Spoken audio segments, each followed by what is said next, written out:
राधेश्याम जय श्री राधे।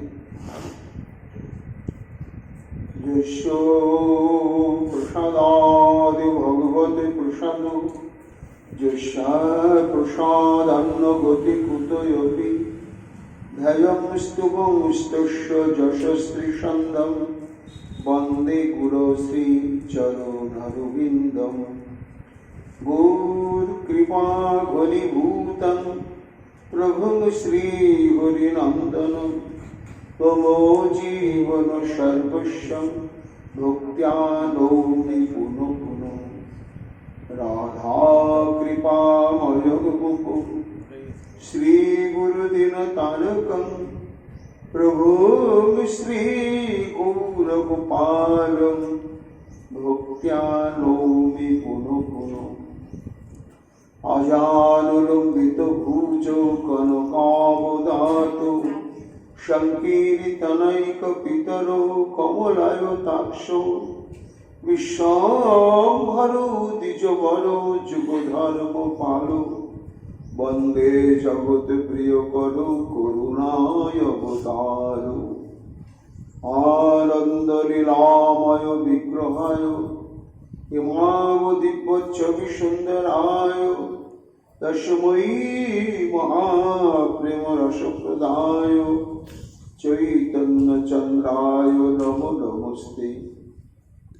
निरानन्दमिदं सर्वं प्रेमानन्दस्पदे कृतं येन तं सततं वन्दे नित्यानन्दजगद्गुरुम्। श्रीअद्वैत नमस्तुभ्यं कलि जनकृपानिधे गौरी प्रेम प्रधानाय श्री सीतापतये नमः। लादिनीस्वरूपाय गौरांग सुहृदाय च भक्तशक्ति प्रदानाय गदाधर नमस्तुते। प्रणमामि श्रीवासं तमाद्यं पंडितं मुदा श्रीगौरांग कृपापात्रं कीर्तनानन्दमानसं। गौरी प्रेम प्रदायै सर्वत्र समदर्शिने नारायण सुताय च श्रीमन्नरहरये नमो। बर्हापीडविरामं मृगमदतिलकं कुण्डलाक्रान्तगण्डं कल्याक्षं कङ्कुकण्ठं स्मितशुभगमुखं सादरेणस्तुवेणुं श्यामं शान्तं सुभङ्गं रविकरवसनभूषितं परिचयन्त्यां वन्दे वृन्दावनस्थयुगतिशतप्रीतं ब्रह्मगोपालमीशम्। नमो नलिननेत्राय विनोबाद्यविनोदिने राधाधरसुधापादौ शालिने वनमालिने।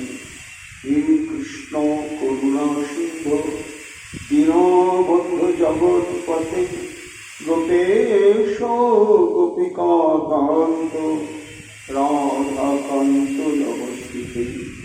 मुखं करोति वाचालं पङ्गुं लङ्घयते गिरिं यत्कृपातमहं वन्दे परमानन्दमाधवम्। तप्तो काञ्चन गौराङ्गी राधे वृन्दावनेश्वरी वृषभानुसुते देवी तं नमामि हरिप्रिये। महाभावस्वरूपातं कृष्णप्रिया गौरीयसी प्रेमी भुक्तिप्रदे देवी राधिका तं नमाम्यहम्। वन्दे नन्दव्रजस्त्रीणं पदोरेणुम् अभिगिनश यशाङ्कुरी कथोद्गीतं पुनाति भुवनत्रयम्। अचतुर्वदन ब्रह्मा दिवाहुरपरो हरि अभानुलोचन शम्भुर्भगवान् वदरायणि।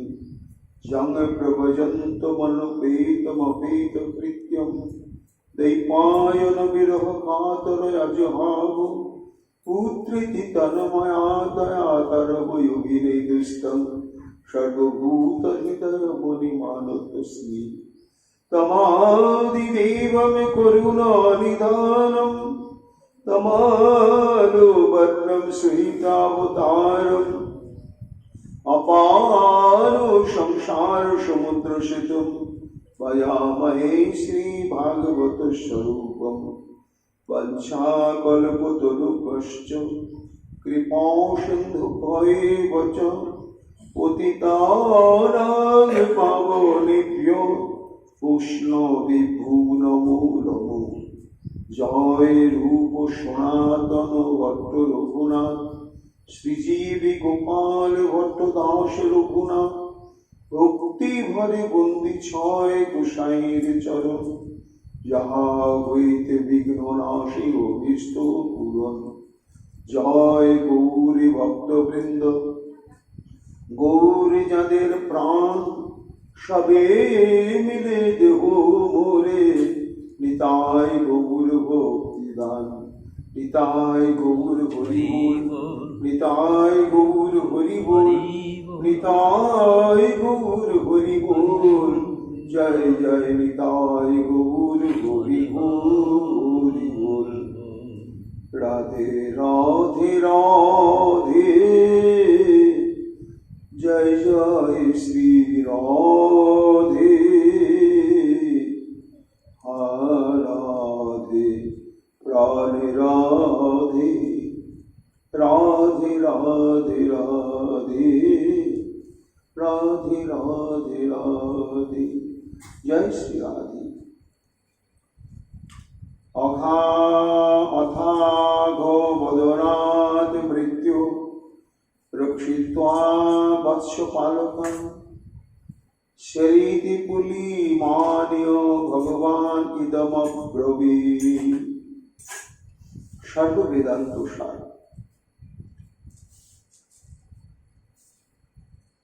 पुराण चक्रवर्ती तथा श्री गोविंदेर बांगमय विग्रह श्री श्रीमद् भागवत महाग्रंथे दशम स्कंधे त्रयोदश अध्याय सुखदेव गोस्वामी पाद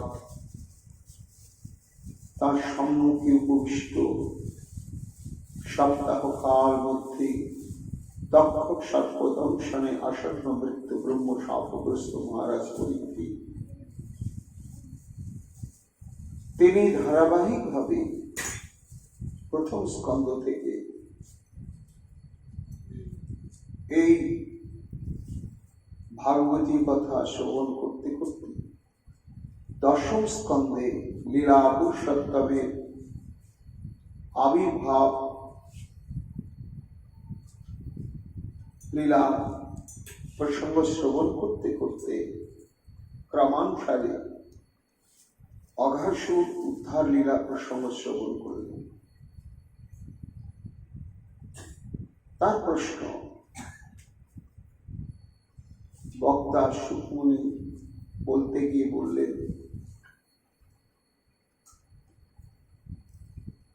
এক বৎসর আগেকার ঘটে যাওয়া ঘটনা, যখন ব্রহ্মা সমস্ত শিশু বৎসকে আত্মধিক্কারে ধিক্কৃত হয়ে নিজকৃত অপরাধ স্খলনের নিমিত্ত প্রত্যার্পণ করলেন। এই সমস্ত সখাগণ ঘরে এসে তারা যে এক বৎসর মায়া নিদ্রায় বা যোগ নিদ্রায় নিদ্রিত ছিল, ব্রহ্মার প্রভাবে প্রভাবান্বিত হয়, তারা তো সেটি জানে না। কাজে এক বৎসরটি কাল তাদের কাছে এক মুহূর্তের মতো অতিবাহিত হয়েছে। আজকেরই ঘটনা তারা এসে বললেন পিতামাতাকে যে আজকে আমাদের কানাইয়া বিশাল একটি অজগরকে এইভাবে নিহত করেছি, আর আমরাও রক্ষাপ্রাপ্ত হয়েছে। এই প্রশ্ন, সংশয় যে 1 বৎসর আগেকার ঘটে যাওয়া ঘটনা আজকে ঘটেছে, এই কথা কেন বললেন? প্রশ্নটির গুরুত্ব বলতে গিয়ে উচ্ছ্বাসে সুখদেব গোস্বামীপাদ বলেন এই প্রশ্নটি সাধু, এবং প্রশ্নের উত্তরটিও অত্যন্ত গম্ভীর, অতি তাৎপর্যপূর্ণ এবং রহস্যময়, অতি গুচ্ছ। কৃপাদৃষ্টি প্রাপ্ত হয়েছে, গুরু কৃপা, বৈষ্ণব কৃপা, মহতে কৃপা না হলে তো হরিকথায় নবনবায়মান রুচি উদয় হয় না। এটি সুখদেব গোস্বামীর নিকটে পরম আনন্দের বিষয়। শ্রোতা যদি বক্তার বক্তব্যকে নবনবায়মান রূপে আস্বাদন তৎপর হয়, অনুভব করে বক্তার খুব সুখ হয়। মহাজন বলছেন, এই যে ব্রহ্মমোহন লীলা এবং পরবর্তী অধ্যায় ব্রহ্মস্তুতি, সামগ্রিকভাবে এই প্রসঙ্গটি অত্যন্ত উচ্চ। এটি যে অত্যন্ত গুচ্ছ তারই আভাস ঘোষণা করলেন সুখমণি। আমরা গতকাল সেটা আলোচনা করেছি যে তোমার যে প্রশ্ন, আমি নিশ্চয় তোমাকে যথাবিধভাবে বিস্তৃতভাবে তোমাকে আমি বলবো। কেন না, স্নিগ্ধ অনুগত অন্তরঙ্গ শিষ্যের কাছে শ্রী গুরুদেব কখনোই কোনো গুচ্ছ তত্ত্বকে, গুচ্ছ তত্ত্বকে গোপন করে রাখেন না। এটি ছিল কালেরই একটি নিয়ম। কেন না, গুরুর এইখানে তো আনন্দ যে তাঁর অনুভূতিটি সঞ্চারিত করতে সক্ষম হলেন অতি স্নিগ্ধ অন্তরঙ্গ অনুগত শিষ্যের প্রতি। এই কথাটি ঘোষণা করে তিনি যেন শ্রোতৃমণ্ডলীকে জানিয়ে দিলেন, তা আমি যে বক্তব্য এইবার আরম্ভ করছি এটি উপসংহার পর্যন্ত, অর্থাৎ সমাপ্তি পর্যন্ত যত যত প্রসঙ্গ সিদ্ধান্ত আলোচিত হবে সমস্ত কিছু অতীব গুচ্ছ। এই বক্তব্যের গুরুত্বটি ঘোষণা করলেন। গতকাল আমরা এই সমস্ত শ্রবণ কীর্তন করেছি। এইবার বক্তব্যের শুভারম্ভ করছে সুখমণি। অথাগ বদনাথ বৃত্তরক্ষিতা বৎস পালকা, কংস কর্তৃক প্রেরিত অঘাসুর এসেছিল অতীব সুবৃহৎ বিশাল অজগর দেহ ধারণ করে, বদন বেদন করেছিল। এইবার তার মুখ গহ্বরে প্রবেশ করলেন। সমস্ত সখাবৃন্দ বুঝতে পারলেন না, তারা মনে করেছিলেন এটি বোধহয় ব্রজেরই কোনো পর্বত গুহা এবং তার মধ্যে নিশ্চয় কোনো আমাদের চিত্ত বিনোদনের সামগ্রী রয়েছে। সেটি অনুসন্ধান তৎপর হয়ে তারা হই হই করে প্রবেশ করলেন। দু একজন সখা বলেছিলেন, না যদি কোনো বিপদ হয়। সঙ্গে সঙ্গে মধুমঙ্গল শুভরাতি বললেন, কেন বিপদ হলে কি হলো, আমাদের কৃষ্ণ আছে না, এই জন্য আমাদের আর চিন্তা কোনো কিছু নেই। সুখমণি বলেন, এইখানে কৃষ্ণগত প্রাণ সখা দৃষ্টান্ত দিলেন জগৎকে, যে গোবিন্দের প্রতি এমনভাবে পরিপূর্ণ নির্ভরশীল হতে না পারলে এই লীলা মাধুর্যের ভেতরে প্রবেশ সম্ভব হবে না। সব প্রবিষ্ট হয়ে গেলেন। তারপরে শ্রী গোবিন্দ জানতে পেরে তীরে প্রবেশ করলেন। তারপরে তার ঐশী শক্তির প্রভাবে অঘাসুরকে উদ্ধার করলেন। সমস্ত সখাগণ মূর্ছিত হয়ে পড়েছিলেন, তারা আবার পুনঃচেতনা প্রাপ্ত হয়ে শ্রীকৃষ্ণকে আনন্দে আপ্লুত হয়ে কেউ কাঁধে নিয়ে নাচতে শুরু করলে, কেউ আলিঙ্গন করলে, কত রূপে প্রশংসা। এইভাবে সেই অঘাসুর কর্তৃক মৃত উদরস্থ সমস্ত বৎস পালকান ওই সমস্ত সখাগণকে শ্রীকৃষ্ণ রক্ষা করলেন। করার পরে বললেন, ভাই চলো, আর দেরি নয়, আজকে দিনে যে আমরা বনে এসেছি বৎসচারণা করতে, তা আজকের দিন আমাদের একটা বিশেষ অনুষ্ঠান অপেক্ষা করছে। এই অঘাসুরটার জন্য সে অনুষ্ঠানের আমাদের একটু বিলম্ব হয়ে গেল, আর সেটি আমাদের বড় আকাঙ্ক্ষিত অনুষ্ঠান। সেই অনুষ্ঠানটা কি না, বন্য ভোজন। যখন বৎসচারণের জন্য শ্রীকৃষ্ণ সখাবৃন্দ তারা সবাই বনে আসেন, তো সারা দিনমানই তো তাদের বনে অবস্থান করতে হবে, অপরাহ্নকালে প্রত্যাগমন হবে। এই জন্য মধ্যাহ্নকালীন ভোজনটি তাদের প্রাতঃকালীন সমাধা হতো। অন্ন ব্যঞ্জন ইত্যাদি মধ্যাহ্নকালে যা ভারী খাদ্য গ্রহণ হয়, ঠিক সেইভাবেই তারা ভোজনাদি করতেন এবং তাদের মাতৃবৃন্দ সেইভাবে ব্যবস্থা করতেন। কিন্তু গতদিন তাদের মনে বাসনা জেগেছে, আর সবাই যুক্তি করে সিদ্ধান্ত করেছে প্রত্যেকেই, ভাই কালকে আমরা ঘরে কিন্তু অন্ন ব্যঞ্জন ইত্যাদি কেউ ভোজন করব না।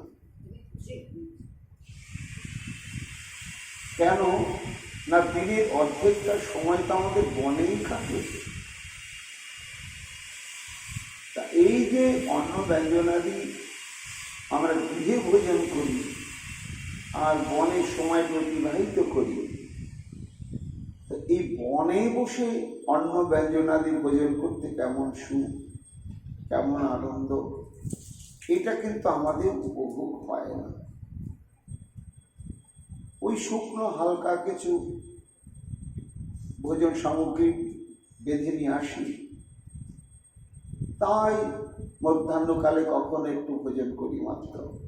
কিন্তু ঘরে যে উদরপূর্ণ অন্ন ভোজনাদি করে আমরা যাত্রা করি, সেই ভোজনটা আমাদের মনে হয় না। এই জন্য ভাই আজকে কিন্তু আর ঘরে আমরা কেউ ভোজন করব না। যার যার মাকে তোমরা বলে রাজি করাবে, সুন্দর সযত্ন করে অন্ন ব্যঞ্জন মিষ্টকাদি ইত্যাদি ইত্যাদি যত কিছু সব যেন বেঁধে দেয়। আমরা সেই সব নিয়ে এসে আমরা বনে বসে, আমরা তো বনচারী, বনে বসে আমরা সবাই মিলে ভোজন করব। এই ভোজনের একটা আলাদা আনন্দ হয়। দেখো, তোমরা সখাগণ আলাদা আলাদা আপন আপন ঘরে ভোজন করো, আমার সঙ্গে যারা ঘনিষ্ঠ সম্পর্কযুক্ত তারা আমার সঙ্গে ভোজন করে। কিন্তু এই ভোজনের প্রাক্কালে তোমরা আমার সঙ্গে যত সামগ্রিক সখাবৃন্দ রয়েছ, এই তাদেরকে নিয়ে একসঙ্গে বসে ভোজনের আনন্দটা আমার উপভোগ হয় না। কিন্তু আমরা যদি সেই বনে গিয়ে এই ব্যবস্থা করি, তাহলে একসঙ্গে আমাদের সেই ভোজন আনন্দটা অনুভব হয়। এই সিদ্ধান্ত অনুসারে সমস্ত সখাগণ বালকগণই নিজের নিজের পিতামাতাকে বলে রাজি করে নিয়েছে। আর ঠিক ওই অঘাসুর উদ্ধারের দিনেই তারা বন্য ভোজন সমাধান করার আনন্দে উৎফুল্লিত হয়ে একেবারে পর্যাপ্ত পরিমাণ ভোজন সামগ্রী সব বেঁধে বেঁধে বেঁধে বেঁধে নিয়ে চলেছে। এনে এইবার তো বাছুর তারা যেসব বাছুরের শুরু ঘাস খেতে শুরু করেছে, তার সমস্ত বৃক্ষের ডালে ডালে বেঁধে ঝুলিয়ে খুব সংরক্ষণ করে সেসব রেখে দিয়েছে। রেখে দিয়ে তারা বৎসচারণ আনন্দে বিভোর ছিল। এমন সময় ঘটল অগাসনের ঘটনা। এবার সেটি যখন সমাধা হয়ে গেল, তখন শ্রীকৃষ্ণ বললেন, আজকে আমাদের সেই বিশেষ দিন। আজকে যেটা আমাদের ঘরে ঘরে হয় না, তোরা তো সবাই ঘরে ঘরে ভোজন করিস, আমার ইচ্ছা হয় না তোদের সঙ্গে বসে একসাথে ভোজন করি।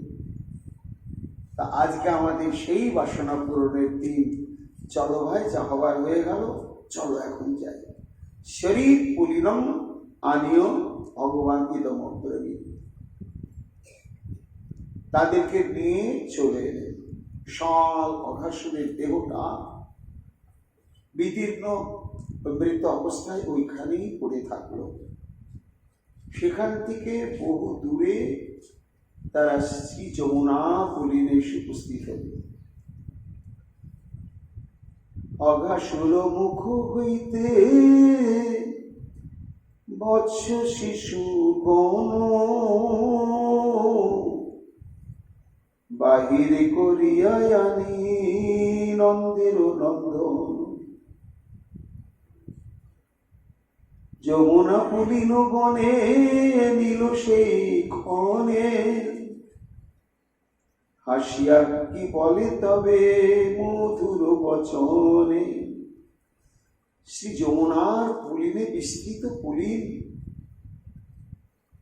পুলিন বন আর বনের মধ্যে পার্থক্য আছে।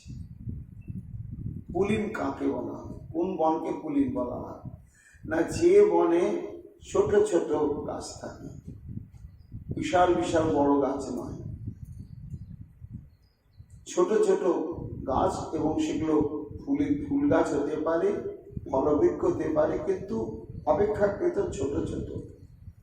এইরকম বৃক্ষ সমাকুল সমাচ্ছাদিত যে বন তীরভূমিতে উদ্ভূত হয়, সেটা হচ্ছে পুলিন বন, সুবিস্তৃত পুলিন বন। সেখানে এসে শ্রীকৃষ্ণ কি বললেন? অহো অতি রম্যং পুলিনং বৈশ্যা সকৈলি সম্পন্ন মৃদুচ্ছন বালুকম স্ফুটৎ সরজ গন্ধ ইতালি পত্রিক ধ্বনি প্রতিধান লসদ্রুমাকুলম। শ্রীরাম মধুমঙ্গল শোভন, দেখো এই জায়গাটি আমাদের উপযুক্ত ভোজনের স্থান। কি অদ্ভুত যমুনা প্রবাহিত হচ্ছে, তরঙ্গে তরঙ্গে উচ্ছ্বলিত হয়ে বয়ে চলেছে, যেন আনন্দ উৎফুল্লিতা যমুনা তার সেই উজ্জ্বল নীল বর্ণের বস্ত্রাঞ্চলটাকে চঞ্চল করে যেন সে নৃত্য করছে। চারিদিকে একটি অদ্ভুত রমণীয় ভাব, অনুচ্চ সমস্ত বৃক্ষলতা, ছোট ছোট গাছ লতা, আর তাতে কত প্রকার কুসুম। আবার দেখো যমুনার গর্ভে তাকিয়ে দেখো, বৃন্দাবনে একটি ব্যতিক্রম ধর্ম আছে, যেটা আমাদের জগতে, প্রাকৃত জগতে দেখা যায় না। সে ব্যতিক্রম ধর্মটা কি না, নদীতে কখনো পদ্মফুল হয় না, কখনোই হয় না, কোনো নদীতেই হয় না। সরোবরে হয়, পুকুরে হয়, ডোবার মধ্যে হয়, জলাশয়ে হয়, কিন্তু কোনো স্রোতস্বিনী নদীতে কোনোদিনই পদ্মফুল ফোটে না। কিন্তু কৃষ্ণের ইচ্ছায় ব্যতিক্রম এই মধু বৃন্দাবনে। সেখানে শ্রী যমুনাতেও চতুর্বর্ণ কমল বিকশিত হয়ে থাকে। তা দেখো, ভোজনের স্থানটি আমাদের অদ্ভুত না? ঘরে ঘরে আমরা ভোজন করি বারান্দায় বসে, না হলে ঘরের মেঝেতে বসে, সেখানে চার দেয়াল ঘেরা, সে একটা বদ্ধ দশা। সেখানে মনোরম দৃশ্য চোখে পড়ে না, আর সেখানে সুগন্ধিত মৃদুমন্দ পবনও আসে না। সেখানে কোনো সঙ্গীত মাধুর্য কানে বাজে না, যদিও আমাদের মাতার বুক ভরা স্নেহ সেটি আমরা অনুভব করে ভোজনের সুখ পাই। কিন্তু এই স্থানে দেখো, ভোজনের স্থানটি কত সুন্দর। মুক্ত যমুনার এই তটভূমি অতি মসৃণ তৃণাচ্ছাদিত। তারপরে ওই দেখো স্ফুট সরজগন্ধি তালিপত্রিক, ওই যে যমুনার গর্ভে কত প্রচুর নীল, শ্বেত, স্বর্ণ এবং রক্ত চার বর্ণের কমল প্রস্ফুটিত হয়েছে। আর তাতে অজস্র ভ্রমর কুল গুঞ্জার করছে।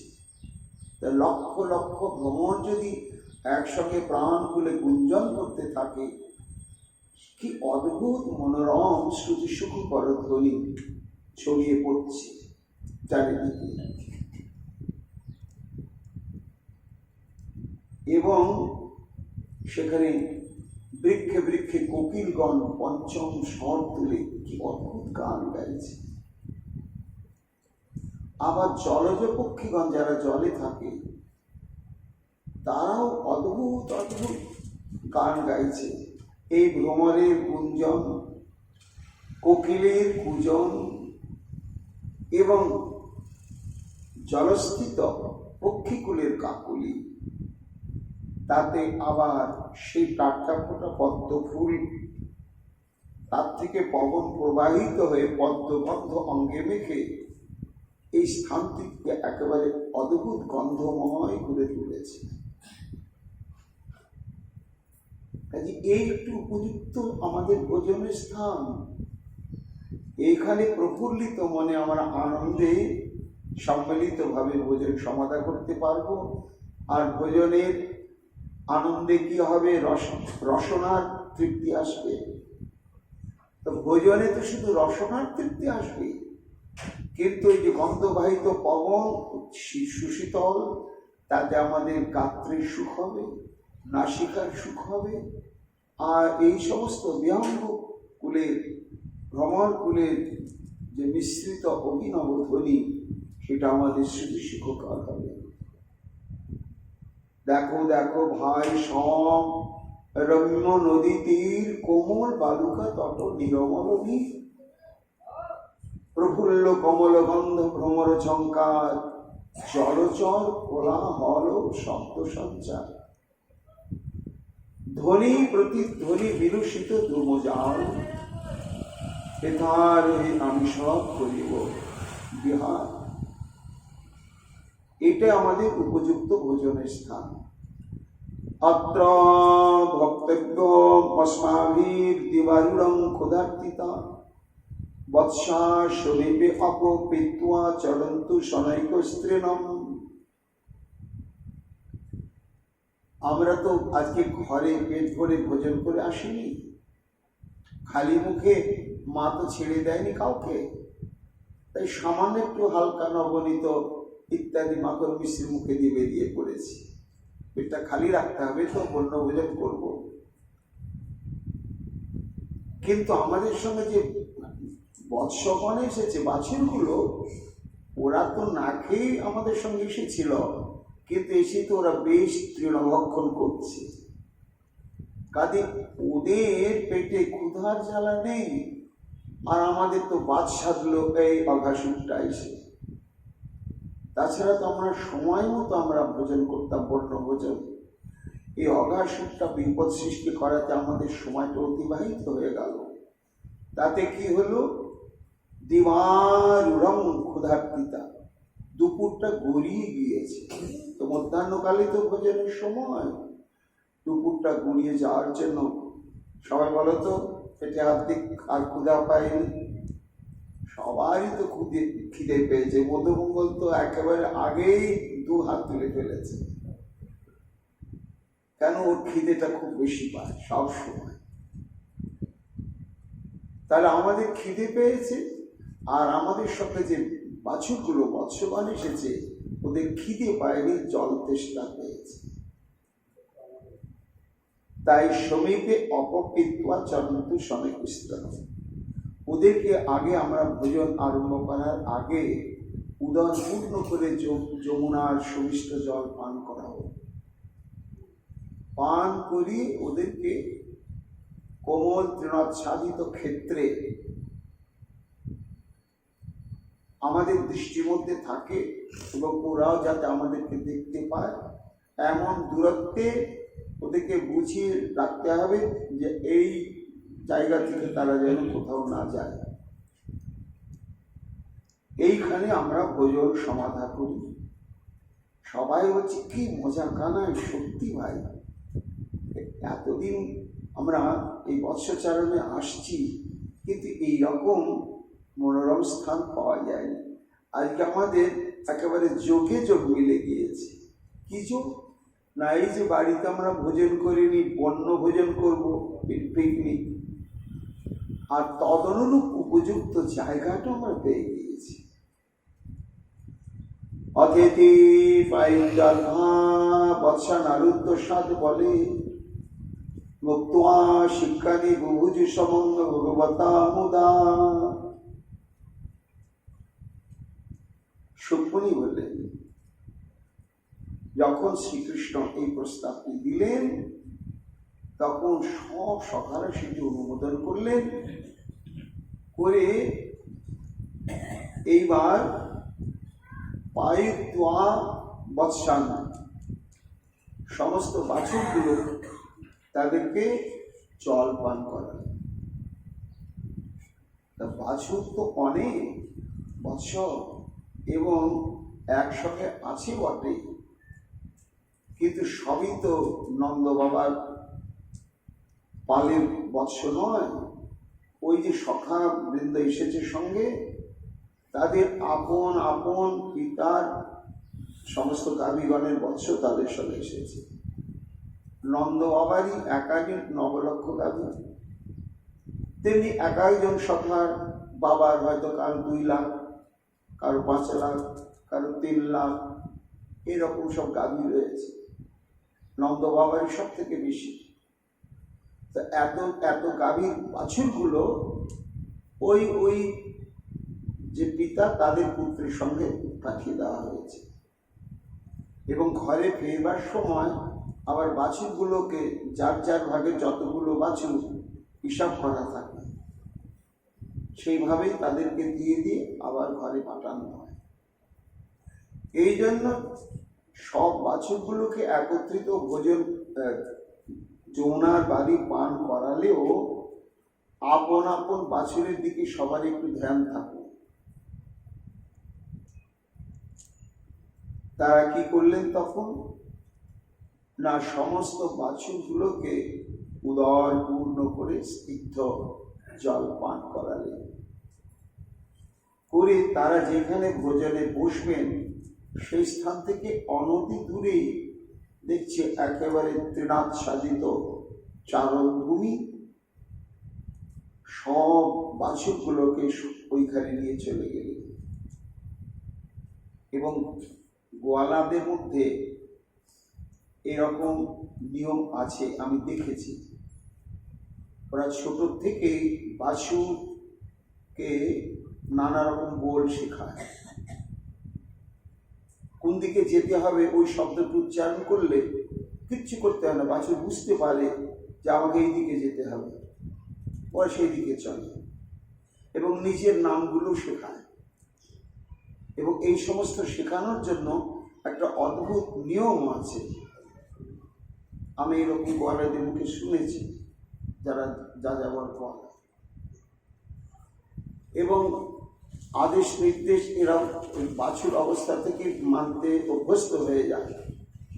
যদি কোনো গোমাতা বা বৎসের মালিক বলে এখানে থেকে যায়, তার জন্য একটা সংকেত শব্দ আছে, বললে আর নড়বে না, ওইখানেই থাকবে, যতক্ষণ না ডাকবে ততক্ষণ আর সেখান থেকে নড়বে না। তাই সুকমণি বলছে মহারাজ এইভাবে জলপান করিয়ে বৎসান আরুদ্ধ সাত বলে।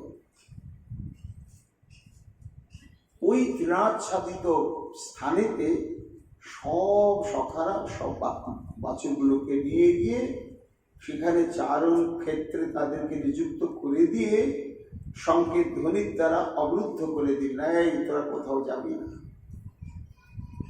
কোথাও যেতে যখন প্রয়োজন হবে আমরা সংকেত করব তখন যাবে।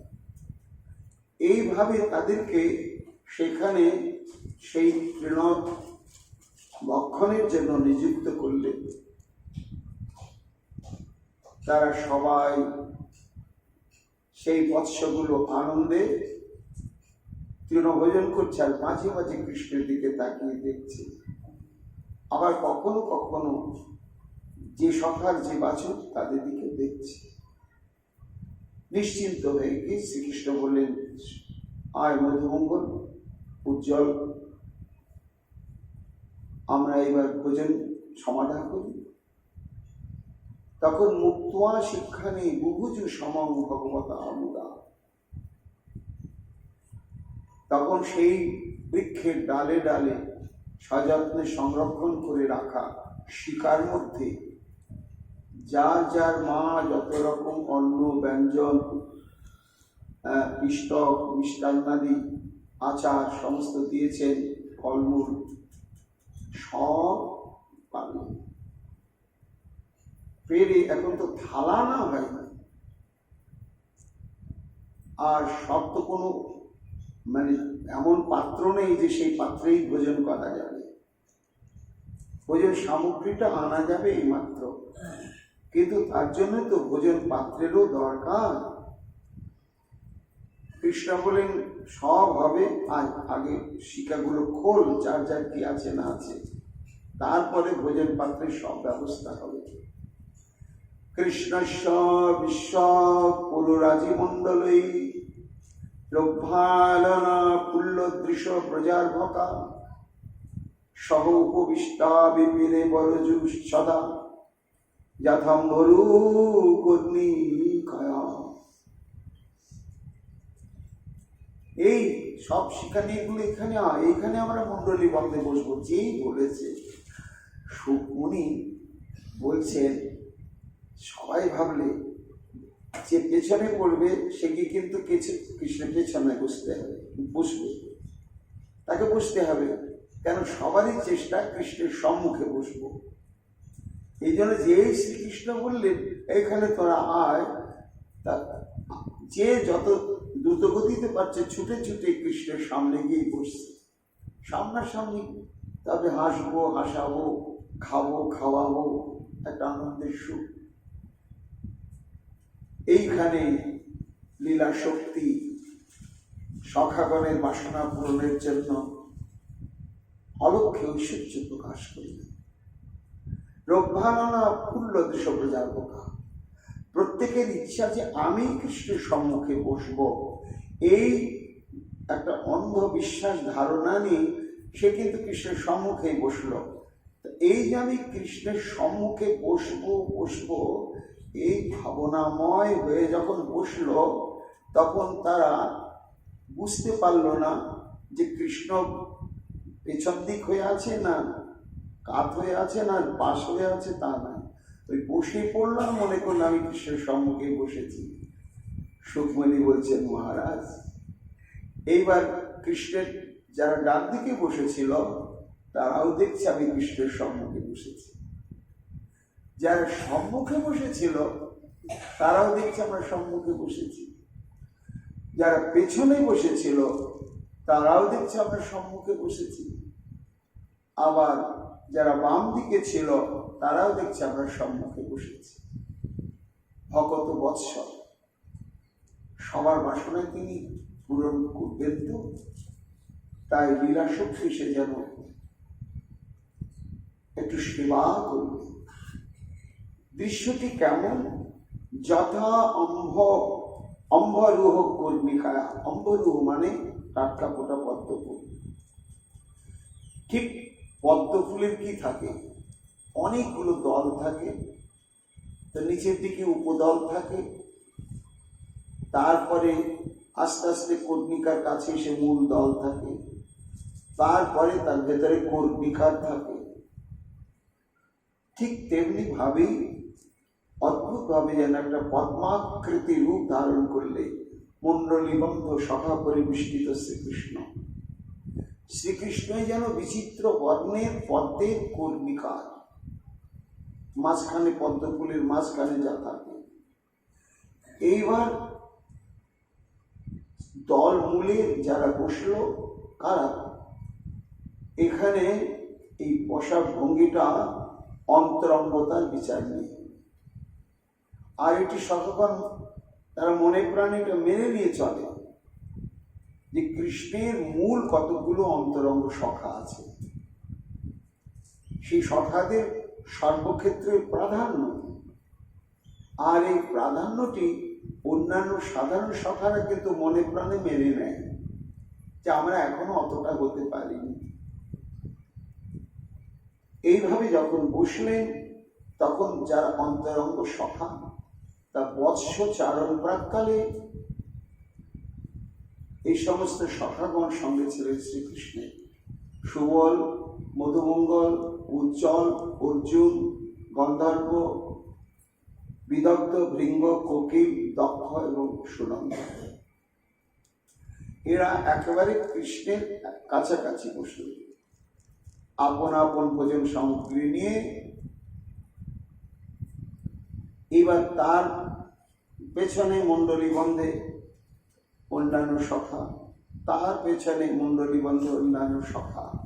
সে একটা অদ্ভুত, যেন মধু বৃন্দাবনী এক মাধুর্যের সরোবর, আর সেই মাধুর্যের সরোবরের মধ্যে সখ্য প্রেম রূপ কোমল বিকশিত হলো।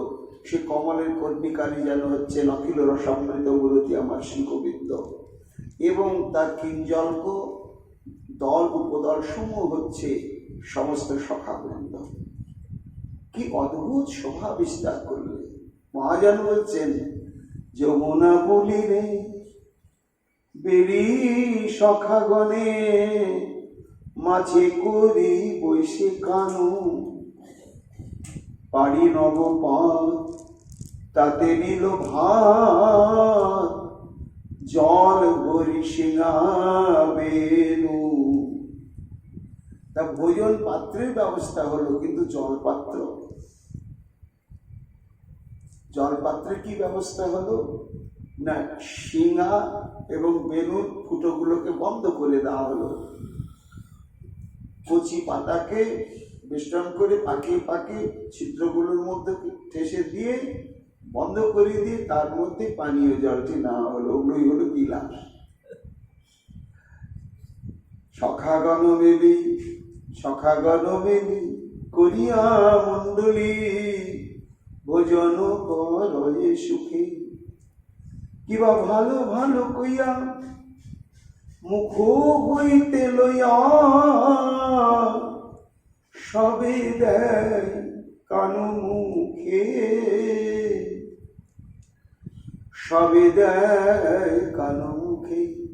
যে কৃষ্ণের পেছনে বসেছে সেও মুখে দিচ্ছে, যে ডানে বসেছে সেও মুখে দিচ্ছে, যে বামে বসেছে সেও মুখে দিচ্ছে, কিন্তু গোবিন্দ গ্রহণ করছে। কি করে গ্রহণ করছে? এটা কি সম্ভব? হ্যাঁ, সম্ভব। কেন? তিনি তো জীবতত্ত্ব নন বা সাধারণ পরিকর তত্ত্ব নন, তিনি হচ্ছেন একেবারে পরতত্ত্ব, ঈশ্বরতত্ত্ব। তাই তার সব দিকেই সম্ভব। ওই জন্য স্মৃতি শাস্ত্র ঘোষণা করলেন, সর্বত পারিপাদক তৎসর্বত শিশিরমুখম, সর্বত শ্রুতিমাল্লোকে সর্বমাবৃত্য তিষ্ঠতি। শ্রী গোবিন্দের সর্বত প্রাণীপাদ, সর্বত্রই তার হস্তপদ, সর্বতি অক্ষি শিরমুখম। গোবিন্দের সর্বত্রই চক্ষু এবং পদন, অসম্ভব তার পক্ষে কিছুই নয়। শিখা মুকলায়া শিশু বসিলা ভঞ্জিতে, মাঝে কৃষ্ণ বসিলা বালক চারিদিকে। চৌদিকে বালকগণে রচিল মণ্ডল, বিকশিত মুখপদ্ম নয়ন কমল। বিবিধ মণ্ডল জাল করিয়া রচন, সম্মুখে শ্রীমুখ দেখে সব শিশুগণ। চৌদিকে কমল দল, মাঝে কর্ণিকার, সেইভাবে শোভে ব্রজ শিশু পাটোয়ার। পরীক্ষিত বলেন, গুরুদেব এই যে ভোজন লীলাটি অদ্ভুত, কিন্তু ভোজনের পাত্রের কথাটা কিন্তু আমার কৌতূহল থেকেই গেল। তারা ভোজন আরম্ভ করলেন, আপনি তো বললেন, কিন্তু ভোজনের পাত্র কি কি হলো সেটা তো বললেন না।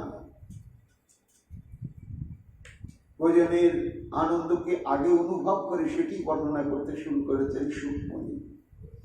কিন্তু পরীক্ষিতের মনে ওইখানেই রয়েছে, আগেই তো বললেন যে পাত্রের প্রয়োজন ছিল, জল পাত্র না হয় সিংহা এবং বেলু হলো, কিন্তু ভোজন পাত্রগুলো কি? সুখমণি বললেন, ওহো মহারাজ শোনো শোনো, কেচির পুষ্প দলই, কেচির পুষ্প পল্লবই রঙ্কুরই ফলই, শিগ্বিষ তদেবীর বিশ্বদ্বিশ্ব বহু যুক্তিত ভাইরা। কেউ পাতা, অনেকগুলো পাতাকে কাঠি দিয়ে জোড়া দিয়ে সেটাই ভোজন পাত্র করলেন। কেউ পুষ্প দলই, এমন বৃহৎ বৃহৎ যেমন পদ্ম ফুলের দলগুলো, সেগুলোকে জোড়া দিয়ে দিয়ে সেটা কারো পত্র হলো। কেচি পল্লবই, কচি কচি পল্লব সমূহ পেতে তার উপরে রুটি, মালপোয়া, পুরি ইত্যাদি ইত্যাদি সমস্ত রাখলেন। অঙ্কুরই, কেউ ভোজনের পাত্রটি তৈরি করলে অঙ্কুরের দ্বারা নব নব তৃণাঙ্কুর তুলে নিয়ে সে যমুনার জলে ধৌত করে সেটাকে বিছিয়ে বিছিয়ে খাদ্য সামগ্রী তার উপরে রাখে। ফলই, কোনো কোনো সখা অতি ক্ষুদ্র ক্ষুদ্র ফল বনে থাকে, সেগুলোকে বিছিয়ে দেবে, যেমন বইচি, বনকুল, খুব ছোট ছোট, এগুলো অনেকগুলো নিয়ে এসে বিছিয়ে দিয়ে সেটাই হয়ে গেল তাদের ভোজন পাত্র। এবং কেউ প্রস্তর খণ্ড পেল থালার মতো ছোট বড় নানাকৃতি, সেগুলো দৌড়ে নিয়ে এসে বলছে, ভাই এই দেখ এটা আমার থালা। তখন সেই প্রস্তর খণ্ডকে ধুয়ে মুছে সেটাই হয়ে গেল তার পাত্র। কেউ নিয়ে এলো ভূজ্যপত্র, গাছের বাকল, সেটা নিয়ে বিছিয়ে তার উপরে সব ভোজন সামগ্রী রাখলি, রেখে বললে, ভাই এটা আমার ভোজন পাত্র। এইভাবে নানা প্রকার ভোজনের পাত্র তারা প্রস্তুত করবে। কেন? ঘর থেকে আনা তো পাত্রগুলো হবে ধাতু, হয় কাঁসা, না হয় পেতল, না হয় তাম্র, তামা ইত্যাদি ইত্যাদি। এটা তো বন, এখানে আমাদের যা কিছু পাত্র সব বনজাতই হতে হবে। তা বনে তো কাঁসা পিতল তৈরি হয় না, তাই বনে যা থাকে তাই দিয়ে আমরা পাত্র করব। এই জন্য সুখমণি বলছে, মহারাজ এই সমস্ত তারা ভোজন পাত্র নির্মাণ করলেন। কেহ পুষ্পদল, কেহ পল্লব অঙ্কুর, কেহ নিল গাছ ছাড় আনে ফলমূল, কেহ শিক্ষা মেলিয়া ভোজন পাত্র করে, ভোজন করিয়া শিশু আনন্দে বিহারে। সর্বে মিথ দর্শয়ন্ত শশভোজ্য রুচি পৃথক, হসন্ত হাসয়ন্তশ্চভ্য বজ্রহু সহেশ্বরা। ভোজনটা কেমন না, পরিবেশটি যেমন অত্যন্ত সুখকর, সুগন্ধিত টাটকা পদ্ম ফুলের গন্ধ মেখে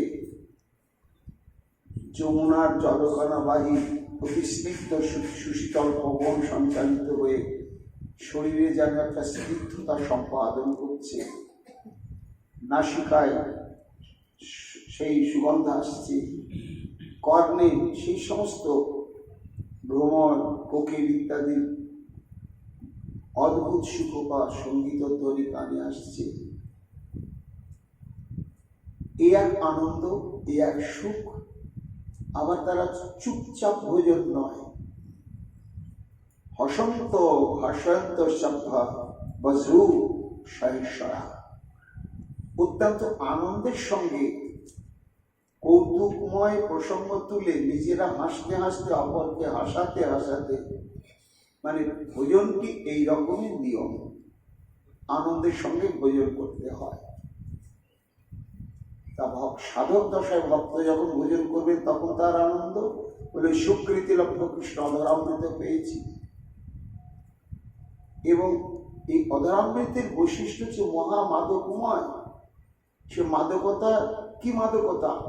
চরমতম আনন্দের মাদকতা। তাই অধরামৃতের প্রকৃষ্ট স্বাদ যখনই ভক্ত অনুভব করতে পারবেন গুরু বৈষ্ণবের অশেষ কৃপায়, তখনই তার আনন্দ হবে। সেই আনন্দ বিভোরে সে ভোজন করবে। ভোজন করতে করতে সুখমণি বলছেন, যার যার মা পাঠিয়েছে, কারো মা সুন্দর একটা পিষ্টক পাঠিয়েছে, আর সেই পিঠেটা কোনো শাখা মুখে দিয়েছে, দিকে দিচ্ছিস, এত সুস্বাদু, এত সুস্বাদু, এত সুস্বাদু। তখন ওই যেটুকুনি মুখে দিয়েছিল ওইটুকুনি মুখে গেল, বাকিটা ভোজন করলো না। দেখছে কানাই তো সম্মুখে আছে, ওমা কানাইয়ের মাও তো এরকম একটা পিঠে পাঠিয়েছে। কানাই সেটি ভোজের উদ্যত হয়েছে, এই কেড়ে নে দাঁড়া। কি হলো, দাঁড়াবো কেন?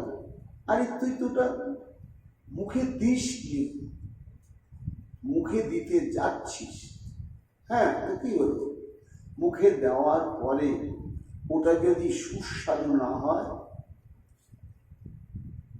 মাত্রা অতিরিক্ত যদি মিষ্টি হয় কিংবা লবণ হয়, হতেও তো পারে, তখন তো তোর সুখ হবে না।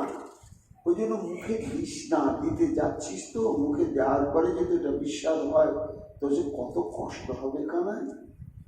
তাহলে এই যে আমারটা ফুলিয়ে কি তোর মা পিঠে পাঠিয়েছে, তো অর্ধেক আবার খেয়েছিস, এই খেয়ে দিয়ে আমাকে দিচ্ছিস। সুখমণি বলছে যে এই প্রেম, ব্রজের প্রেম। সখারা বলছে, কানাই খাওয়ার জন্য খাইনি, বুঝেছিস? ক্ষুধার জ্বালা নিবৃত্তি, রসনা তৃপ্তির জন্য ভোজন করিনি ভাই। কেন খেয়েছি একটু জানিস? চেখে দেখার জন্য। আমরা আগে ভোজন করি না, চেখে দেখি। কেন চেখে দেখি না? চেখে দেখার পরে যদি সেটা সর্বোত্তম বলে অনুভব হয়, যে এর চাইতে মিষ্টি হয় না, এর চাইতে সুস্বাদু হয় না, তখন আমাদের আর সেটি ভোজন করতে ইচ্ছা হয় না। কেন না? এত সুস্বাদু, এত পরামৃত বস্তু, একে আমাদের ভোগ্য, একমাত্র আমাদের প্রাণের প্রাণ কানাইয়ারই ভোগ্য। তাই তখন আমরা ভোজন করতে পারি না, তোর মুখখানা বেশি ওঠে। যে এমন পরম সুস্বাদু বস্তু একমাত্র কানাইয়ের জন্য, তাই চেখে দেখার জন্য ওইটুকুন খেয়েছি রে, খাওয়ার জন্য আমি খাইনি। নে, যশোদার দেওয়া পিষ্টকটিকে সরিয়ে নিয়ে সখা তার ওই অর্ধভুক্ত পিষ্টকটি জোর করে মুখে দিচ্ছে। দাবিনি, খেতে যাচ্ছিস তো, মুখে দেওয়ার পরে এটা বিশ্বাস লাগতেই পারে, তুইও ভগবান নয়, আমিও ভগবান নয়। আর আমি এটা প্রত্যক্ষ চেখে দেখেছি, চরম সুস্বাদু, তাই তো কথা মনে পড়েছে, তাই নিয়ে এসেছি। জোর করে শ্রীকৃষ্ণের মুখে তুলে দিলে। সুখমণি বলছেন, এই প্রেমার বশ কৃষ্ণ সর্বানন্দ। কত পবিত্র ভাবে বিধি ধর্মকে আশ্রয় করি, কত মুদ্রা, কত মন্ত্র তন্ত্র উচ্চারণ করে আমরা নিবেদন করি। আবার যাজ্ঞিকগণ কত যজ্ঞানুষ্ঠানের মধ্য দিয়ে তাকে যজ্ঞের অগ্রভাগ উৎসর্গ করেন, কিন্তু ভগবান গ্রহণ করেন কি না করেন একটা অপেক্ষা থেকেই যায়। কিন্তু এই যে ব্রজের প্রেম একটু বদলেই, কেমন এটা পরম সুস্বাদু, আমার কাছে যেটি ভোগ করতে চরম শ্রেষ্ঠ বলে মনে হয়, সেটা নিজে ভোগ করবার জন্য আমি সংরক্ষণ করে রেখে দিই। কিন্তু কৃষ্ণ প্রীতে ভোগ দেয়, একেই বলা হয় কৃষ্ণ প্রীতিতে ভোগ দেয়। এই যে সখা পিষ্টকটি আর ভোজন করলে না, কেন করলে না? কৃষ্ণের মুখখানা মনে করল যে এত সুস্বাদু কৃষ্ণের জন্য, তখন ত্যাগ, অর্থাৎ আমি আর ভোগ করবো না, ওটা কৃষ্ণের জন্যই।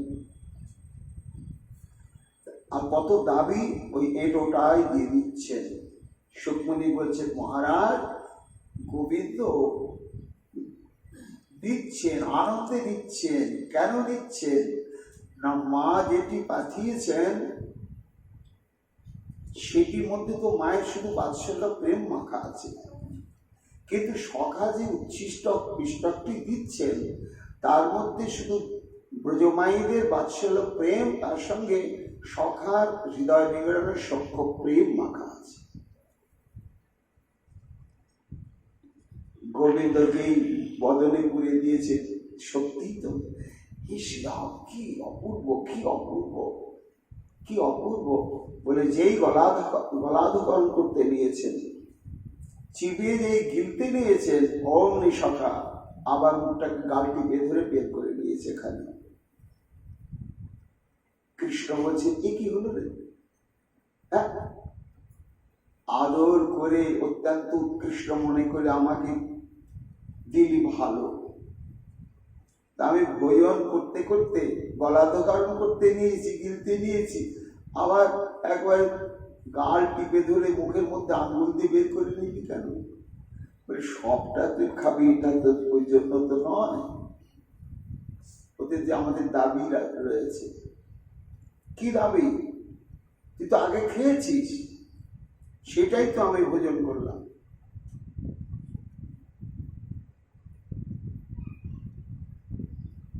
আমার মুখ থেকে বের করে নিচ্ছিস ওই জিনিসটাই তো, না আলাদা কিছু? আলাদা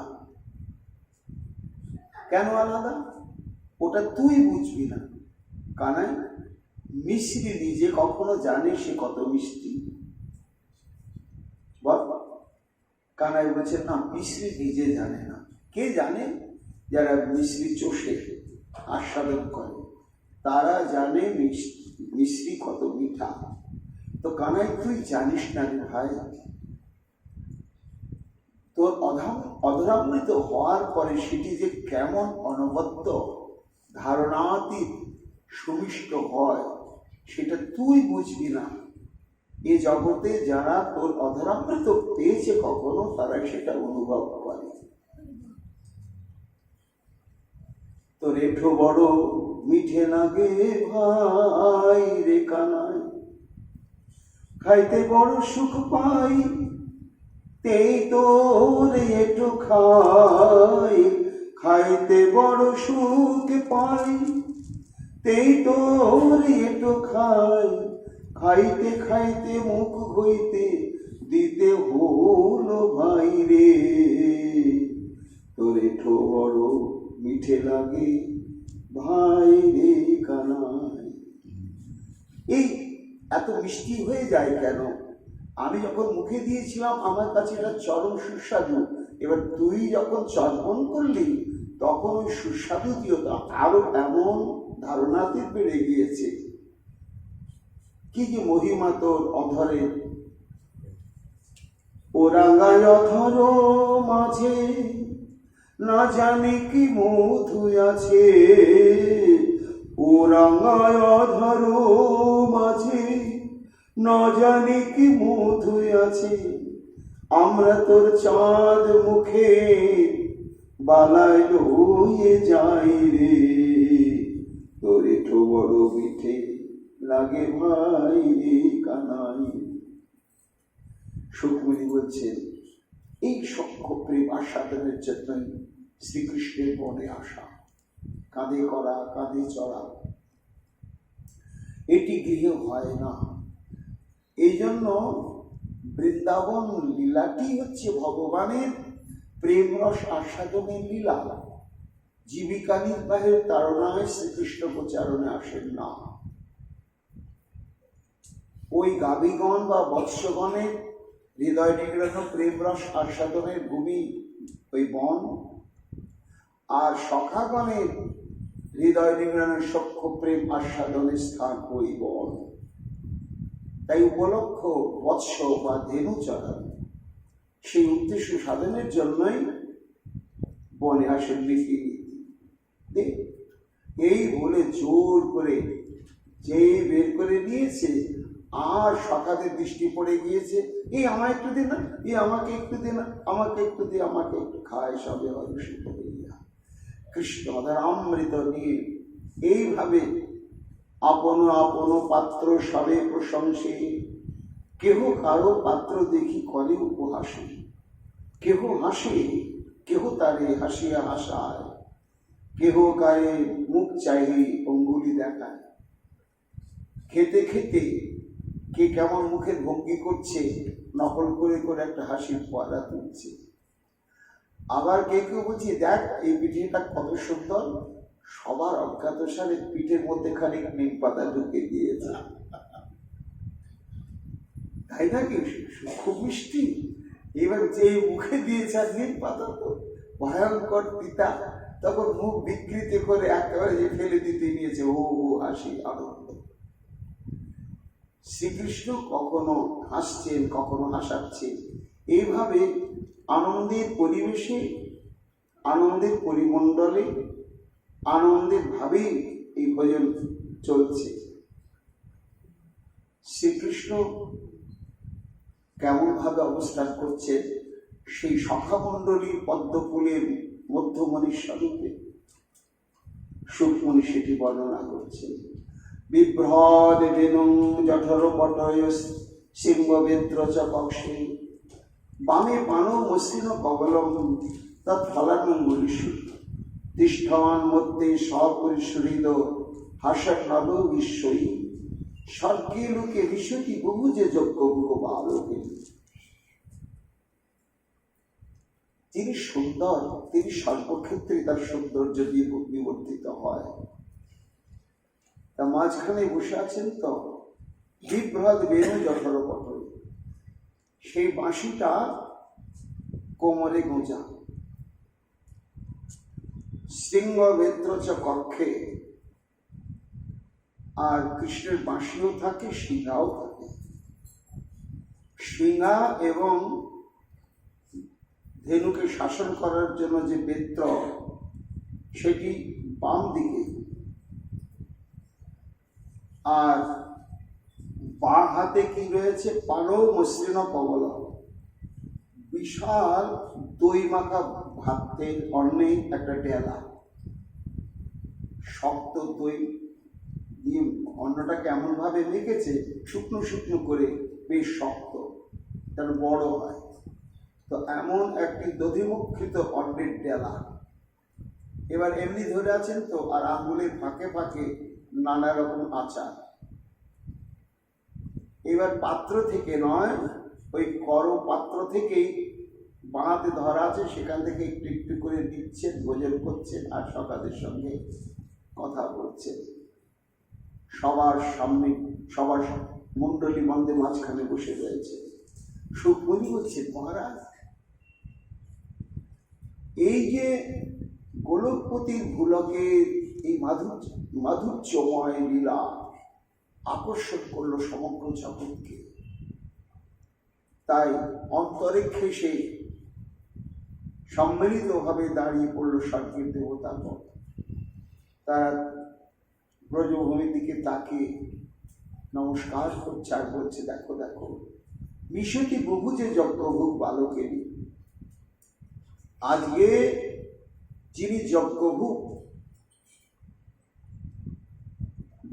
দেবতাগণ যাকে যজ্ঞানুষ্ঠানের মাধ্যমে যাকে ভোজন করানোর সচেষ্ট হন, সেই যজ্ঞভোগ যজ্ঞভোক্তা, সেই যজ্ঞেশ্বর ভগবান কিভাবে ভোজন করছেন, এটো দিচ্ছেন, এটো খাচ্ছেন, তারা একেবারে আশ্চর্যান্বিত হয়ে অপলক নয়নে সেই লীলা তারা দর্শন করলেন। তারা তো কৃষ্ণ তত্ত্ববেত্তা, এই জন্য তারা বুঝতে পারলে যে ইনি সেই পূর্ণ ব্রহ্ম, এতে চাংশ কলা পুংস কৃষ্ণস্থ ভগবান স্বয়ং। কিন্তু তিনি প্রেমের কত বশীভূত হয়েছেন যে আজকে তার যে ঐশ্বর্যাত্মক ঐশ্বরিক ভাব, সেটি একেবারেই বিলুপ্ত হয়েছে। এইখানেই মাধুর্য, মাধুর্যটি এইখানেই। যখন একটি ভিখারি খেতে না পেয়ে অভাবের তাড়নায় দাঁড়িয়ে দাঁড়িয়ে ভিক্ষা করে, তখন তাকে নিয়ে মানুষ প্রশংসাও করে না, দেখতেও বেরোয় না। কিন্তু যখন কোনো রাজাধিরাজ, কোনো মহাসম্রাট, তার অতগুলো ঐশ্বর্য থাকা সত্ত্বেও তিনি যখন দাঁড়িয়ে দাঁড়িয়ে ভিক্ষা করতে বেরোন, তখনই সবার দৃষ্টি আকৃষ্ট হয়ে যায়। কিসের অভাব, কি প্রয়োজন তার? অঢেল মহাসম্পদ তার ঘরে, কিন্তু দেখো আজকে সেই কিনা ভিখারি হয়ে পথে পথে ঘুরছে। তা প্রাকৃত জগতের বালকদেরই তো ঘটনা এটা। প্রাকৃত জগতের বালকগণ ভোজনে বসে এটো খায়, এটো দেয়, এটা স্বাভাবিক ঘটনা। কিন্তু সেই ঘটনাকে নিয়ে ভাগবত রচনা হয় না। সেই ঘটনাকে নিয়ে নাম সংকীর্তন তৎপর ভক্তগণ প্রহরের পর প্রহর শ্রবণ কীর্তন করেন না। কিন্তু ঘটনাটি সেই রকম, তবে প্রাকৃত শিশুদের নয়, অপ্রাকৃত চিন্ময় তত্ত্ব, সেই পূর্ণ ব্রহ্ম সনাতন শ্রী গোবিন্দ। তাই গোবিন্দ এই প্রাকৃত লীলাবৎ যে মাধুর্য প্রকাশ করছেন, এইখানেই লীলার বৈশিষ্ট্য বিশেষত্ব। এইভাবেই ভোজনে সবাই আনন্দ উৎফুল্লিত হয়ে রইল। মহারাজ জঠর পটেতে বেণু সিংহা বেত্র কাখে, বাম হস্তে কমল কবল ধরি রাখে, অঙ্গুলির মাঝে মাঝে রাখে ব্যঞ্জন, মাঝে নন্দসুত চারিদিকে শিশুগণ, হাস্য পরিহাসে প্রভু বালকে হাসায়, আকাশ মণ্ডলে থাকি সুরগণে চায়, সর্বযজ্ঞ ভোজি প্রভু করে ভোজন, বালকেরই করে যজ্ঞ পতি নারায়ণ। এইভাবে যখন তারা ভোজন আনন্দে আত্মহারা হয়ে গেল। কেমন আত্মহারা হলো? সুখমণি বলছেন, মহারাজ এতক্ষণ যখন ভোজনের চরম আনন্দের মুহূর্তটি আসেনি, তখন তারা ভোজনের ফাঁকে ফাঁকে বাছুরগুলোর দিকে তাকাচ্ছে, আর ওইখান থেকে সংকেত ধ্বনিটা করে তাদেরকে জানিয়ে দিচ্ছিল, তোমরা যেখানে আছো সেখানেই ঘাস খাও। কিন্তু ভোজন আনন্দটি যখন প্রগাঢ় সান্দ্র হয়ে গেল, একেবারে প্রগাঢ় ঘন হয়ে গেল, তখন তারা আর বাছুরের দিকে দৃষ্টি দেওয়ার স্মৃতিটা থাকলোই না। তারা সচ্চিদানন্দময় কৃষ্ণকে নিয়ে তারা সবাই আনন্দ সমুদ্রে নিমজ্জিত হয়ে গেল। তো তাদের দৃষ্টি যখন আর বাছুরের দিকে থাকলো না, সবাই যখন এই ভোজন আনন্দে প্রগাঢ় আনন্দে আত্মহারা হয়ে গেল, তখনই একটা ঘটনা ঘটল মহারাজ। আর সেই ঘটনা নিয়েই এই রহস্যময় লীলা আর গম্ভীর রূপ প্রাপ্ত হলো মহাপ্রভুর কৃপায়। আগামীকাল আমরা তার শ্রবণ কীর্তন করব। এখনকার মতো ভাগবতের কথা আমাদের এখানে বিশ্রাম লাভ করছি। নিতাই গৌর হরি বল, নিতাই গৌর হরি বল, নিতাই গৌর হরি বল।